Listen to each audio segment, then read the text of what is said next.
السميع العليم من الشيطان اللعين الرجيم. بسم الله الرحمن الرحيم والحمد لله رب العالمين والصلاة والسلام على سيدنا ونبينا وشفيعنا بالقاسم محمد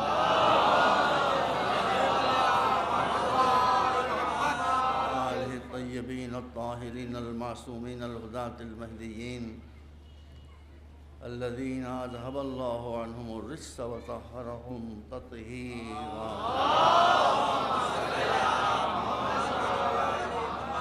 أما بعد فقد قال الله سبحانه تبارك وتعالى وهو أصدق الصادقين: يا أيها الذين آمنوا ادخلوا في السلم كافة ولا تتبعوا خطوات الشيطان إنه لكم عدو مبين.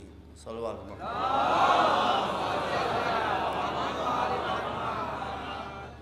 برادران عزیز، قرآن کریم میں ارشاد اقدس الہی ہے کہ اگر تم اپنے کو مومن سمجھتے ہو تو دین اسلام میں مکمل طریقے سے داخل ہو جاؤ.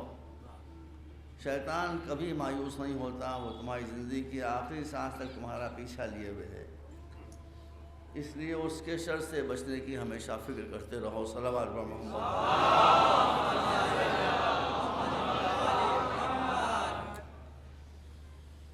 مجھے اطلاع ہے ماشاءاللہ کہ اہل سنت حضرات یہاں تشریف لا رہے ہیں، ہماری سر آنکھوں پر وہ تشریف لائیں.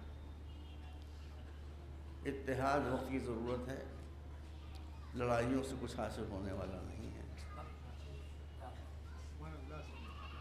اتحاد کا ایک تو بہت ہی شارٹ کٹ ہے، چھوٹا راستہ ہے اتحاد کا. آپ جانتے ہوں گے خطیب اعظم مولانا سید محمد دہلوی صاحب مرحوم، وہ بلند پائے عالم تھے. اسی کے ساتھ ساتھ ہنسی مذاق میں بڑے بڑے مسئلے وہ طے کر دیا کرتے تھے. تو جنرل ایوب کے زمانے میں پاکستان میں ان کے حکم سے مہم چلائی گئی کہ مسلمانوں میں اتفاق ہونا چاہیے، خاص طور پر شیعہ اور سنی میں. سید محمد صاحب دہلوی اس وقت شیعوں کے سب سے بڑے عالم تھے اور اب بھی بہت بڑے عالم ہیں، اللہ ان کے درجات کو بلند کرے. انہوں نے میسیج بھیجا کہ میرے پاس ایک شیعہ سنی اتحاد کا فارمولہ ہے، اسے میں آ کر بتانا چاہتا ہوں، اگر آپ پسند کریں تو اسے نافذ کر دیں. فوراً بلا لیا گیا، وہ ان کی شخصیت سے واقف تھے، بلایا گیا اور لوگ بیٹھے. انہوں نے کہا کہ آپ پاس شیعہ سنی اتحاد کا کیا فارمولہ ہے؟ کہ میرے پاس شیعہ سنی اتحاد کا فارمولہ یہ ہے کہ شیعہ کیسے نماز پڑھتے ہیں، ہاتھ کھول کے یوں نماز پڑھتے ہیں. ان کا سنی کیسے نماز پڑھتے ہیں؟ ان کا یوں نماز پڑھتے ہیں. کا سنی یوں نماز پڑھتے ہیں، شیعہ یوں نماز پڑھتے ہیں. آپ یہ آرڈر دے دیجئے کہ سارے مسلمان یوں نماز پڑھیں، ایک ہاتھ باندھ کے ایک ہاتھ کھول کے اتحاد ہو جائے گا. جنرل ایوب بہت دیر تک سمجھے نہیں کہ کہہ کیا رہے ہیں. تو ایک تو یہ شارٹ کٹ ہے، اس میں بھی دیکھیے فلسفہ ہے، ایک دوسرے کے ساتھ ایڈجسٹ کرنا. سوال مجھ سے کیا گیا، یہ سوال پہلے مجھ سے کشمیر میں کیا گیا تھا، اکتوبر میں جب میں کشمیر گیا تھا وہاں کے سیلاب کو دیکھنے کے لیے.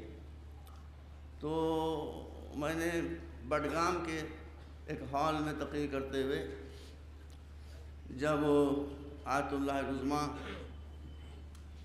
حسین علی سیستانی صاحب کا جو عالم تشیع کے مرجع وقت ہیں، یہ فتویٰ بتایا کہ شیعہ سنیوں کو مل کر رہنا چاہیے ہے، اور میں شیعوں کو حکم دیتا ہوں کہ وہ سنیوں کو اپنا بھائی نہ سمجھیں، اپنی جان اپنی روح سمجھیں. جو سنی حضرات یہاں تشریف فرما ہیں، مجھے ان کی خدمت میں یہ عرض کرنا ہے بات کو آگے بڑھانے سے پہلے کہ آپ نے تو دیکھ لیا کہ ہمارے علماء کا رول کیا ہے. آپ جو میں ان کا فتویٰ بھجوا سکتا ہوں، آپ کو چھپا ہوا موجود ہے میرے پاس. آپ نے ہمارے اچھا یہی فتویٰ تقریباً کم و بیش الفاظ میں آیت اللہ خامنئی کا ہے جو ایران کے رہبر انقلاب ہیں، اور سارے علماء کا آیت اللہ بجردی کے زمانے سے چلا آ رہا ہے یہی فتویٰ. اب میں آپ سے گزارش کرتا ہوں کہ آپ نے ہمارا جو مرجع تقریر تھا، جو سب سے بڑا شیعہ دنیا کا عالم ہے، اس کا فتویٰ دیکھ لیا کہ ہم سنیوں کو اپنا بھائی نہ کہیں، اپنی جان اپنی روح کہیں. اب آپ اپنے جو بڑے بڑے علماء ہیں ان تک یہ پیغام پہنچائیے کہ انہوں نے تو یہ کہا ہے، اب آپ جواب میں کیا کہتے ہیں؟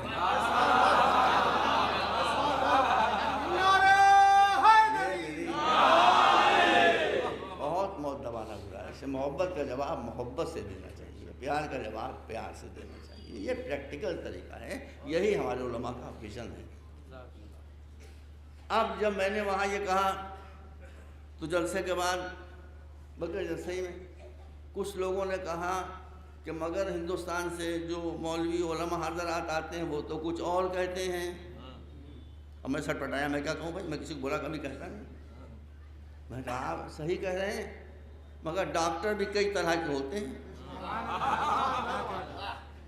وہ بھی باعث ہے بھائی، ہم کسی کی تو ہمارے چھوٹے بھائی ہیں یا بچے، تو میں ان کو دوسرا تو نہیں سکتا۔ میں نے کہا ایک RMP ہوتا ہے، رجسٹرڈ میڈیکل پریکٹیشنر، ایک BUMS ہوتا ہے، جانتے ہیں نا آپ لوگ، BUMS جو یونانی میڈیسن سے یہ ہوتا ہے، ایک DAMS ہوتا ہے، ایک MBBS ہوتا ہے، ایک MD ہوتا ہے، ایک MS ہوتا ہے، ایک ان کے اوپر بھی ہوتا ہے۔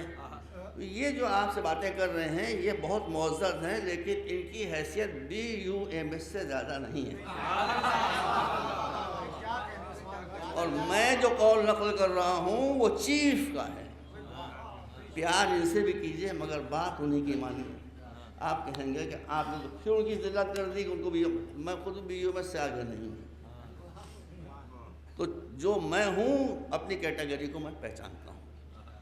میری تقلید آپ پر واجب نہیں ہے، یہ بچے اور نوجوان جو ان کی تقلید ہم پر واجب نہیں ہے۔ جس کی تقلید واجب ہے وہ یہ کہتا ہے کہ یہ اتحاد کا زمانہ ہے، لڑنے کا زمانہ نہیں ہے۔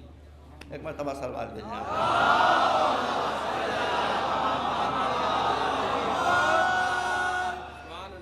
میں کسی سے لڑنا نہیں چاہتا، میں تو خود ہی دعوت اتحاد دے رہا ہوں۔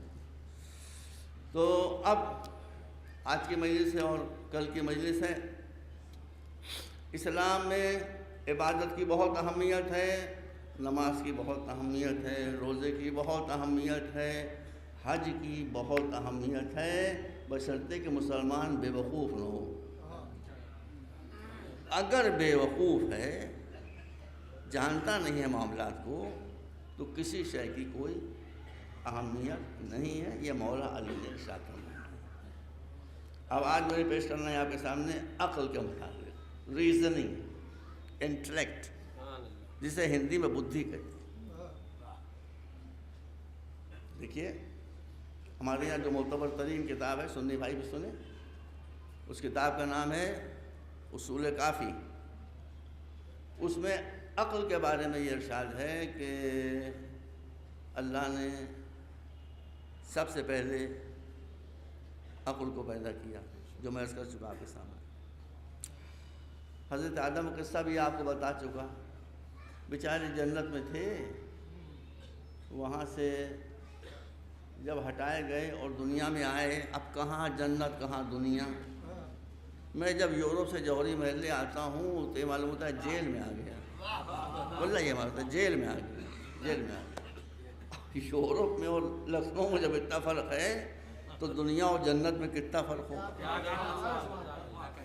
دنیا کتنا آدمی اس کو تصور نہیں کر سکتا۔ خیر کچھ عرصہ گزرا تو حضرت جبرائیل نازل ہوئے، کہا آدم آپ کو اللہ نے زمین کا خلیفہ بنایا ہے، یہ منصب آپ کے لیے ہے، مگر سمجھتے رہیے گا، شیعہ تیز بہت ہوتے ہیں بھائی، سمجھ لیتے ہیں بات کو۔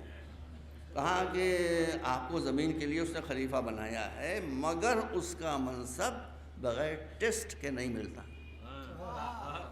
امتحان لیے بغیر رشتہ داری کی بنا پر نہیں ملتا، یہ سرکاری منصب نہیں ہے۔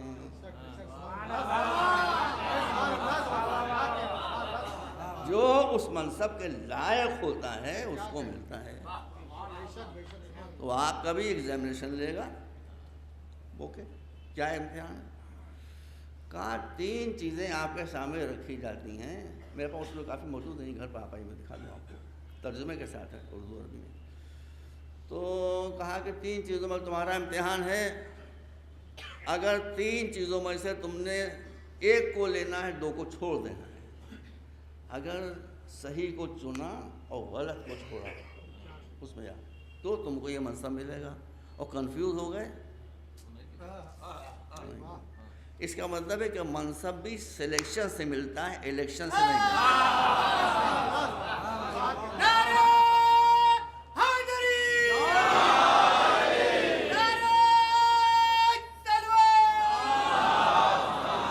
الہی منصب سلیکشن سے، صلاحیت سے۔ اب بتاؤ تین چیزیں کیا ہیں؟ اب آپ سنیے تین چیزیں کیا ہیں۔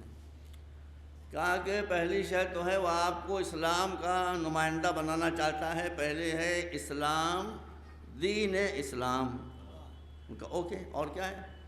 کہاں دوسری چیز ہے عقل، ریزننگ، اور کا تیسری شے ہے حیا،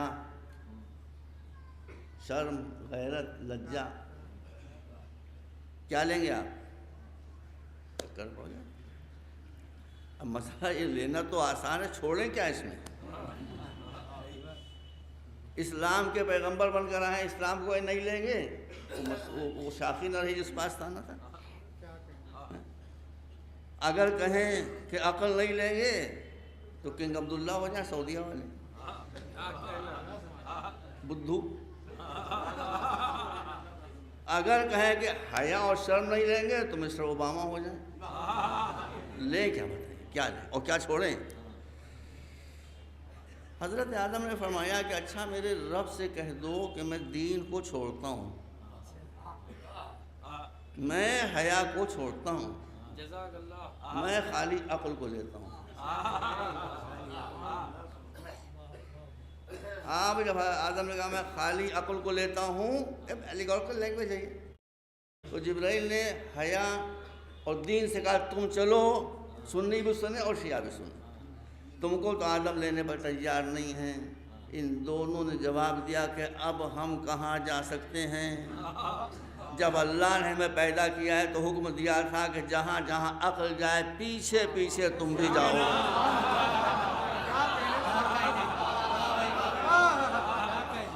یہ دین اسلام کی خصوصیت ہے کہ اس میں دین آگے نہیں ہے، عقل آگے ہے۔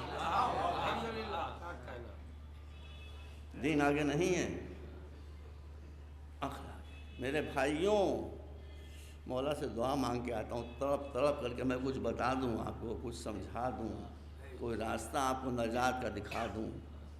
آپ ابھی آمین نہیں کہہ رہے، بلا بتائیے۔ آمین تو کہیے، میں دل سے مجلس پڑھ رہا ہوں۔ 25-30 برس کے بعد میں یہ مجلسیں لکھنؤ میں پڑھنے کا شرف اور عزت مجھے حاصل ہوئی ہے۔ اس کا مطلب یہ کہ ہمارے آگے آگے دین ہے۔ نماز دین ہے کہ نہیں ہے؟ روزہ دین ہے کہ نہیں ہے؟ حج دین ہے کہ نہیں ہے؟ سب، مگر عقل ان کے آگے ہے۔ آپ نماز پڑھیں مگر نماز پڑھتے وقت آپ کی عقل خبط نہ ہو جائے۔ عقل کی روشنی میں نماز پڑھیں۔ نماز آپ کو کیا میسیج دے رہی ہے؟ روزہ میرے پاس وقت نہیں ہے، میں کیا کروں، ورنہ میں ہر جو جملہ کا اس کے پیچھے آیت قرآن کی پڑھتا جاتا۔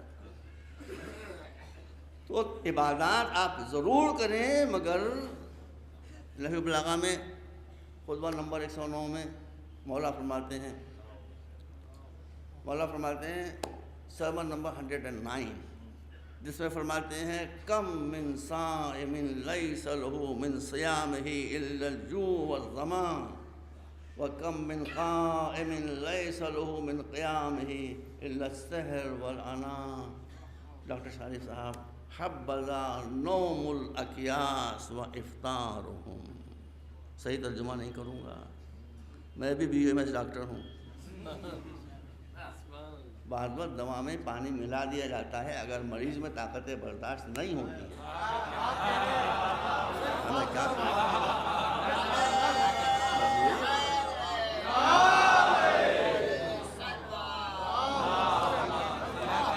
یہ میں نے اس لیے کہا کہ یہاں عربی نہ آزاد یہ نہ کہتے ہیں کہ یہ غلط ترجمہ، ابھی غلط ترجمہ بعض جان بوجھ کر کیا جاتا ہے۔ کیا کروں میں؟ صحیح ترجمہ کی مصیبت ہو جائے گی، سوالات شروع ہو جائیں گے۔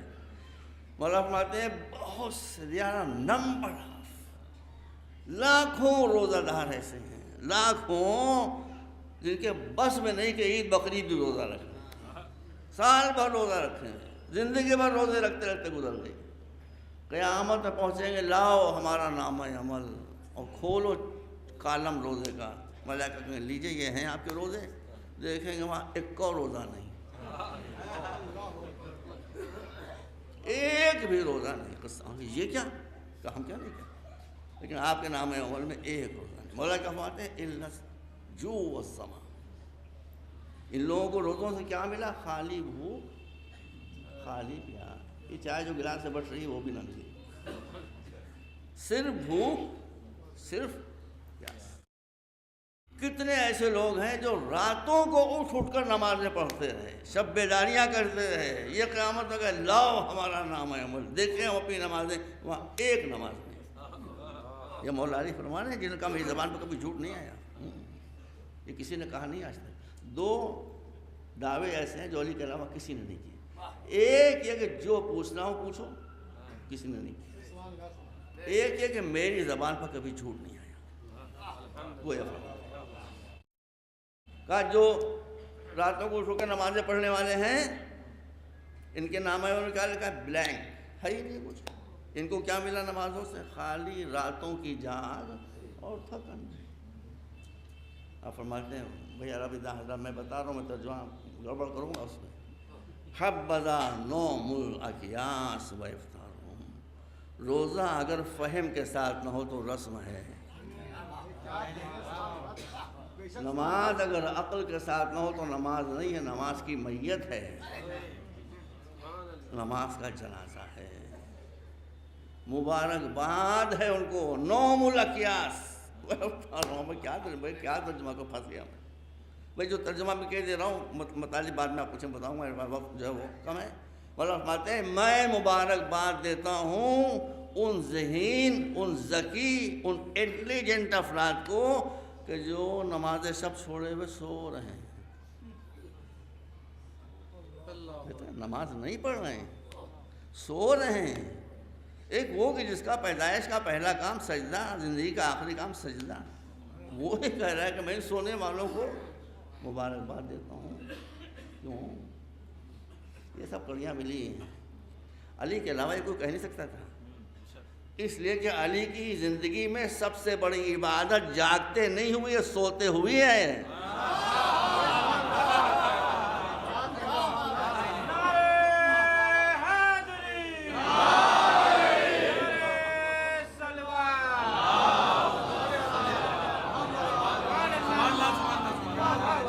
مولا سو رہے تھے میرے بھائیوں، اور فرماتے ہیں خود کہ ایسی گہری نیند سویا جیسی کبھی، اب اس کا معنی کیا ہو تفسیر کا موقع نہیں، لیکن جو الفاظ ہیں وہ یہی ہیں۔ کیوں؟ نماز عادت نہیں ہے، نماز فریضہ، جاننا ہے کب نماز پڑھنا عبادت ہے، کب نماز چھوڑنا عبادت ہے، ہر چیز ریلیٹیو ہے۔ تو اگر فہم و فراست اور سمجھ کے ساتھ ہے تو نماز نماز ہے، روزہ روزہ نہیں، زیرو، کچھ نہیں۔ اب اس کا فیصلہ کیسے ہوگا کہ نماز کو اس وقت ہم کیسے پڑھیں؟ چھوٹی سی پڑھیں نماز کے بڑی سی پڑھیں؟ اس کا فیصلہ انسان کی عقل کرے گی، عقل بتائے گی کہ واٹس یور ڈیوٹی از، اس وقت تمہاری ڈیوٹی کیا ہے۔ نماز کو اگر رسم بنا دیں گے تو وہ اتیا پڑھیں گے ہر وقت، اور نماز کو اگر رسم نہیں بنائیں گے، ایک مشن بنائیں گے، تو اس کی ادائیگی کے طریقوں میں تبدیلیاں ہوتی رہیں گی۔ جیسے میں نے عرض کیا، ارے علی کی نماز اللہ اکبر، مگر کوئی نماز مجھے آپ بتائیں بھائی، کوئی نماز آپ ایسی بتائیں۔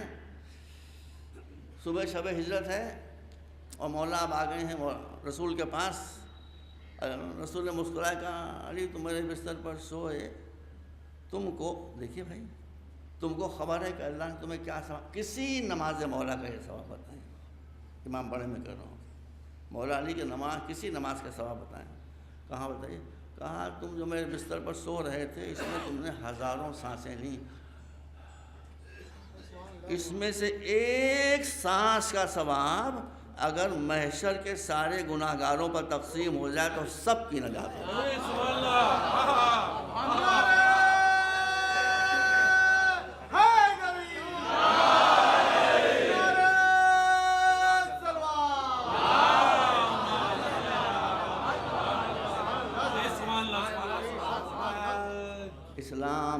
کی مشکلوں کو کم کرنے کے لیے آیا ہے، ہٹا دینے کے لیے۔ واللہ میرے معبود تیرے عزت و جلال کی قسم، مسلمان سمجھتے نہیں اس لیے پھنسے ہوئے ہیں۔ یہ مولا علی ہیں۔ ایک شخصیت اور ہے جو اہل بیت میں نہ ہوتے ہوئے بھی اہل بیت میں ہیں، ہم کیا کریں؟ رسول نے فرما دیا سلمان منا اہل البیت۔ اب ہم پھنسے مجبور۔ ان کی معرفت، ان کا علم دیکھیے۔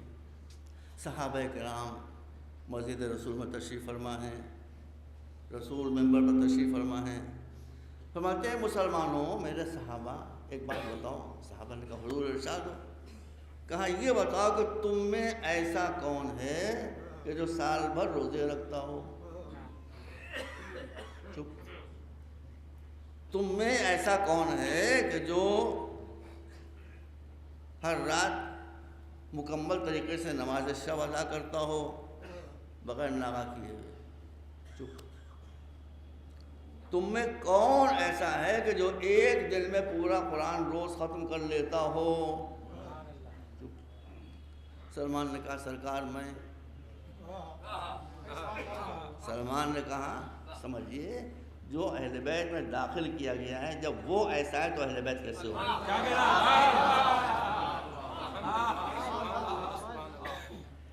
حضور میں آوازیں آنے لگی۔ حضور یہ کہتے ہیں کہ ہم سال بھر روزے رکھتے ہیں، کل تو ہم نے ان کو چائے پیتے دیکھا تھا کاظم ہوٹل میں مثلا،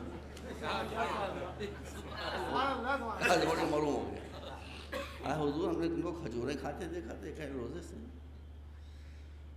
حضور یہ تو پرسوں ہمارے پاس بیٹھے ہوئے رات کو باتیں کر رہے تھے، کہہ رہے ہیں رات بھر نمازیں پڑھتے ہیں، ہم نے یہ بھی دیکھا کہ دن بھر قرآن پڑھتے ہو۔ کہا تم صحیح کہہ رہے ہو، لیکن سلمان میرا صحابی ہے، یہ جھوٹ نہیں بول سکتا۔ پوچھو ان سے۔ کہا حضور میں یہ سب کرتا ہوں، جتنا عقل کا استعمال کریں گے عبادتوں کی کوانٹٹی بڑھتی جائے گی، جتنا عقل استعمال کریں گے کوالٹی بڑھے گی، کوانٹٹی ڈاؤن، کوالٹی بڑھے گی، کوانٹٹی ڈاؤن۔ کہا اچھا تو بتاؤ۔ کہا حضور ہم تو وہ مانتے ہیں جو آپ نے کہا۔ آپ نے فرمایا تھا کہ اگر تم رات کو سونے سے پہلے وضو کر لو گے تو خراٹے لے رہے ہوگے، مگر تمہیں پوری رات عبادت بجلانے کا ثواب ملے گا۔ میں یہ چھوٹا کام کرتا ہوں، ہمیشہ وضو کر کے سوتا ہوں۔ کہا ٹھیک ہے۔ حضور آپ نے کہا کہ اگر 11، 12، 13 کو قمری مہینے کی تاریخ کو روزے رکھ لو گے تو سمجھو پورے مہینے کے روزے تم نے رکھے۔ میں مہینے میں 3 روزے رکھتا ہوں۔ آپ نے فرمایا کہ سونے سے پہلے 3 مرتبہ سورہ توحید قل هو اللہ احد اللہ الصمد پڑھ لو گے، پورا قرآن پڑھ لیا۔ اس کا مطلب ہے کہ جہاں عقل کم ہوتی ہے وہاں عبادتوں کی لمبائی زیادہ ہوتی ہے۔ اسلام عقل کا مذہب ہے، مصیبتوں کا مذہب نہیں ہے یہ واقعہ کہ نہیں؟ اب یہی سلمان ہے، ان کی معرفت کو دیکھیے۔ اسلام کی سب سے خطرناک جنگ تھی جنگ خندق، اس کے لیے پورا سورہ موجود ہے، سورۃ الاحزاب 22ویں پارے میں۔ ایک مرتبہ سلوات دیں۔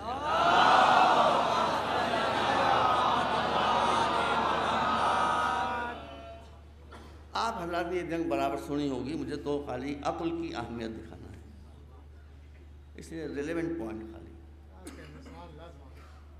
اس جنگ میں 15,000 مشرکین و کافر آئے تھے رسول سے لڑنے کے لیے۔ 15,000 15,000 بڑے بڑے ویریئر تھے اس میں ایک پہلوان ویریئر عمرو ابن عبد ود بھی تھا، ود نہ کہیے گا، ود بھی تھا، ود ایک بت کا نام اسی ود بھی تھا۔ یہ مختصر یہ کہ جو خندق کھدی ہوئی تھی اس کو پار کر کے ادھر آ گیا، اور آنے کے بعد رسول کی شان میں بلند آواز سے کہ رسول سنیں، بڑی بدتمیزی کی باتیں اس نے بکنے شروع کر دی، بڑی بدتمیزی کی بات۔ ڈنمارک میں کارٹون بنائے گئے تھے تو پاکستانی مسلمانوں کو اتنا جوش آیا کہ عقل کو ریٹائر کر دیا، اپنی ہی دکانوں کو جلانا شروع کر دیا۔ یہ دیکھیں، اپنے ہی آفس سے تو دکانہ، یہ پاگل پن کی زندگی ہے، یہ عقل کی بات ہے۔ اب رسول وہاں کہتے ہیں ہے کوئی اس کا جواب دینے والا؟ ہے کوئی جواب دینے والا؟ تاریخ جملے کان علی رؤوسہم الطیر، بھینسوں کو دیکھا ہے نا آپ نے؟ بھینس کے سر کے اوپر جب کوا بیٹھ کر اس کے آنکھ کی کیچڑ کھاتا ہے تو بھینس سر نہیں ہلاتی کہ سر ہلاؤں گے تو کوا اڑ جائے گا۔ اس کو عربی میں اس وقت کہتے ہیں کہ جب آدمی بالکل سائلنٹ بیٹھا ہو، سر نہ ہلا رہا ہو، یہ تو ایسا معلوم ہوتا ہے جیسے بھینس کے سر پر کوا بیٹھا ہے۔ سب کی کیفیت یہی تھی کہ بھینسوں کے سروں پر کوے بیٹھے ہیں، بھینسوں سب چپ۔ وہی 10 برس کا 11 برس کا بچہ جو دعوت ذوالعشرہ میں اٹھا تھا آنا، وہاں کہنے کی بات تھی، یہاں کرنے کی بات۔ آدمی وہ سینئر نہیں ہے، جونیئر ہے، 22 سال کی عمر ہے، ہر دفعہ وہ کہتا ہے میں۔ اب رسول کیا کرے، کوئی ہے ہی نہیں، یہ 22 سال کا نوجوان۔ ایک بات بتا دوں، سب سنی حضرات سماعت فرمائیں، تاریخ کو پڑھیے، یہاں پر پھر رسول نے بتایا، کہا کہ جو آج امر کے مقابلے کے لیے جائے گا وہی میرا سکسیسر ہوگا، وہی میرا جانشین ہوگا، وہی میرا خلیفہ ہوگا۔ ارے بھائی خلافت کا نیلام ہو رہا ہے، بولی بولو لے لو۔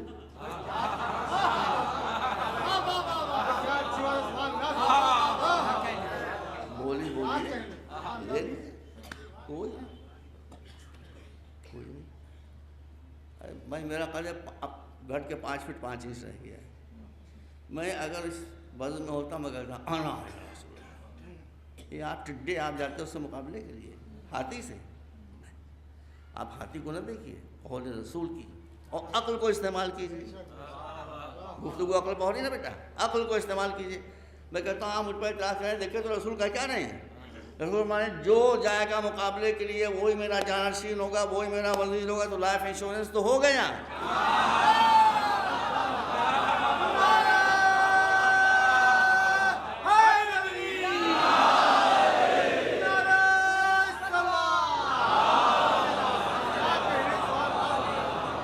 مر جاؤں گا تو رسول کا خلیفہ کیسے ہوں گا؟ مر جاؤں گا سکسیسر کیسے ہوں گا؟ خیر کوئی ہر مرتبہ علی نے کہا، آخر رسول نے علی سے کہا اچھا جاؤ، بات کٹ کر رہا ہوں۔ ایک کونے سے بھاری بھرکم آواز آئی، آپ جانتے بھی ہیں کہ یہ کون ہے؟ یہ امر ہے، امر۔ مولا علی نے فرمایا کہ میں تو جانتا ہوں کون ہے، آپ مجھے نہیں جانتے میں کون ہوں۔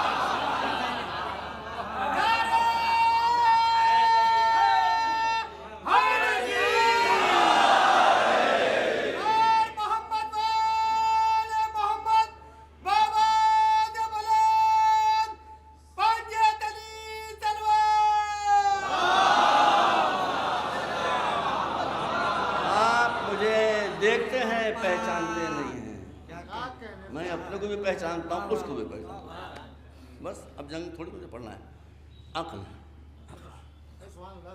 آئے۔